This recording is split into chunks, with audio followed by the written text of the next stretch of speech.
Now, we're joined by one of the survivors of the World Trade Center, and as we talk about the future, as we talk about security, we want to keep our focus on the struggle to find survivors of the World Trade Centers. Marlene, can you hear me? Yes, I can hear you.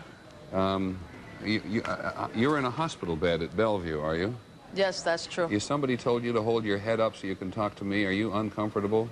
No, I'm okay. I'm feeling a lot better. Yeah, okay, because if you want to put your head back, please do. No, it's okay. Okay, so tell me how you're feeling. How did you get there? What happened to you? I worked for the Trade Center, one of the carpenters, and I was going to go do a job. And I got on the elevator, and the freight elevator, and I heard the first explosion, and the elevator blew up, the doors blew up, and it dropped. And I was lucky that the elevator got caught in between two floors. Which floors? The B levels, the basement levels, right. where all the all the mechanics are. Right. And with the screaming and yelling, other co-workers pulled the elevator guy out, and myself.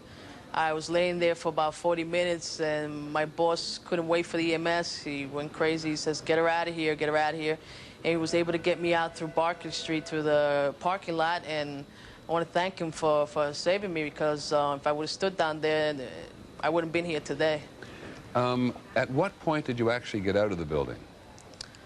When everything first started, you know, according to the hospital, I was the first trauma patient that walked in here.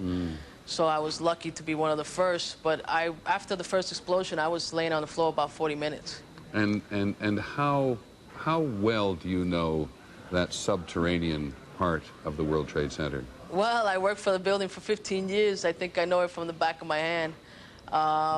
Really, I didn't expect this bombing to occur after the first one, since I was in the first one also. Right. But when I heard that explosion, that's the first thing I thought was, here we go again, another bomb. And as you lie there, and we're very glad that you've survived, obviously, how hurt are you at this point? Well, I'm doing much better. My body feels like a truck fell on me, but I'm hanging in there. My leg is sprained. They thought it was broken, but lucky it's not broken. So I just need some therapy, and I'll be okay in a week or so. So you were incredibly fortunate. Now, tell me, yes, as you lie there thinking about the investigation and the attempt to find other people in that subterranean world of the World Trade Center, on which so much of the Trade Center collapsed, are you hopeful? I am hopeful, yes, especially after 15 years working there. It's not just co-workers you worry about, but all the people you work among with, you know, the companies, the people you know after so many years. I pray and hope that, you know, as much people possible survive. Do you think it's possible that people have survived in the underground tunnels there? Well, I hope, and then anything's possible. If I made it out, a lot of people in worse situation, they made it out. I'm hoping, praying that they do too. But are there underground tunnels, just because I haven't asked this before, which are strong enough in which people might have been protected from the force of this collapse? I would say so. You know, you're talking down 6 levels below. So the point is to get them out. Tell me, how's your friend Arthur Del Bianco?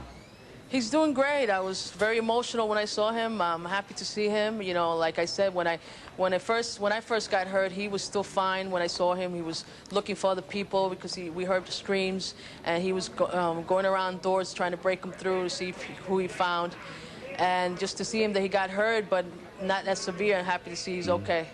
Because he's with you, I gather, there in the hospital, right? Yes, he is. Yeah. I'm just really curious, just one thing. This is really a very trivial thing. That's a nice Bellevue sign they put up behind you. That poster they put up behind you saying Bellevue Hospital, where you are? Right. Somebody come along and put that up? I don't know. Yeah, I guess so. I don't see what's behind me.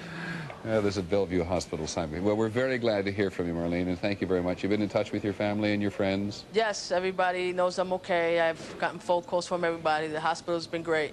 Okay. Thank you very much indeed. Thank you. It's Marlene Cruz, who survived the 1993 explosion, survived this, working in the basement. And it just happens. Bellevue is one of the great hospitals in the United States in so many respects. And when you go somewhere to do an interview, somebody always thinks they'd like to have something saying exactly who it is behind the people who are being interviewed. Absolutely appropriate. Let me just move on to a couple of small pieces of news. There's a little bit of confusion about the football schedule.